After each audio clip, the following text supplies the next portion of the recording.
বাংলাদেশে সবাই থাকবে, শুধু থাকবে না আওয়ামী লীগ এবং আওয়ামী লীগের দোসররা। আজকে আক্তার হোসেনের উপর যে হামলা হয়েছে, আমরা এটা ন্যায় বিচার চাই। আজকে মির্জা ফখরুল ইসলাম আলমগীরের মতো লোক, তাকে যখন আজকে ব্যঙ্গ করা হয়, আমরা এর বিচার চাই। তাসলিম জানার মতো একজন বিশ্ববরেণ্য ডাক্তারকে যখন অবমাননা করা হয়, আমরা এর বিচার চাই। আমরা অন্তর্বর্তীকালীন সরকারকে স্পষ্টভাবে বলতে চাই, আপনারা জুলাই বিপ্লবের পরে আমাদের রক্তের বিনিময়ে আপনারা ওই সরকারে বসেছেন। আপনাদের এই রক্তের প্রতি আপনাদের অনেক দায় আছে।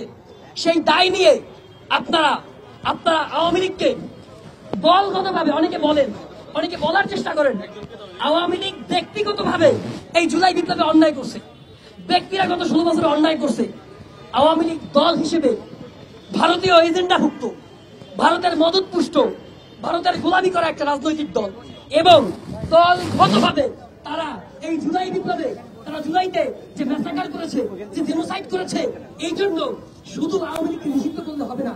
Cool Perfume Deodorant Stick এর odor fighting formula দুর্গন্ধ দূর করে দেয় লং লাস্টিং ফ্রেশনেস 24 ঘন্টা পর্যন্ত। আওয়ামী লীগের নেতাদের কর্মীদেরকে দলগতভাবে লিস্ট করে আওয়ামী লীগের প্রত্যেকটা নেতাকে বিচার করতে হবে। এই বিচার যদি বাংলাদেশের মাটিতে করতে না পারেন, আপনারা দেখেন দ্বিতীয় বিশ্বযুদ্ধের সময় জার্মানিতে হিটলারের যে রাজনৈতিক দল ছিল, সেই হিটলারের দল কি রাজনীতি করতে পারে? সেই রাজনৈতিক দল রাজনীতি করতে পারে না।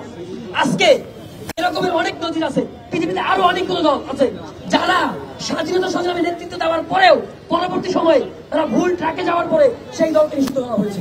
সেই জায়গায় দাঁড়িয়ে এই বাংলাদেশে, আগামী বাংলাদেশে আওয়ামী লীগের পুরো প্রকার রাজনীতি আমরা দেখতে চাই না।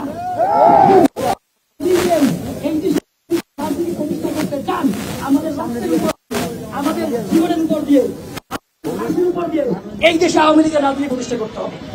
আজকে আমরা দেখেছি যে এই দলটা গত 16 বছর সবচেয়ে বেশি আওয়ামী লীগের নিপীড়নের শিকার হয়েছে।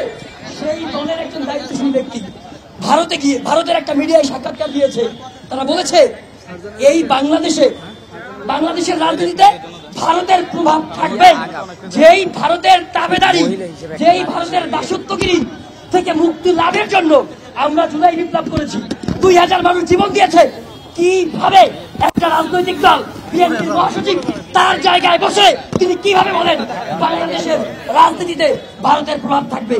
আমরা আপনাকে তীব্র নিন্দা এবং প্রতিবাদ জানাচ্ছি, এবং অনতি বিলম্বে আপনি আপনার এই বক্তব্য প্রত্যাহার করবেন।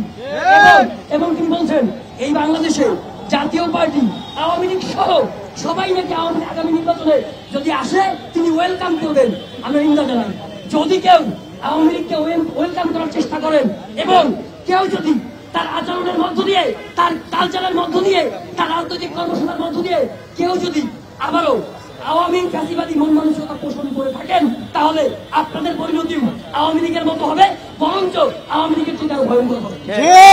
আমরা সুস্পষ্ট এই প্রোগ্রামের মধ্য দিয়ে আমরা সুস্পষ্ট একটা মেসেজ এবং সুস্পষ্ট একটা বার্তা দিতে চাই। এই বাংলাদেশে সবাই থাকবে, শুধু থাকবে না আওয়ামী লীগ এবং আওয়ামী লীগের দোসররা।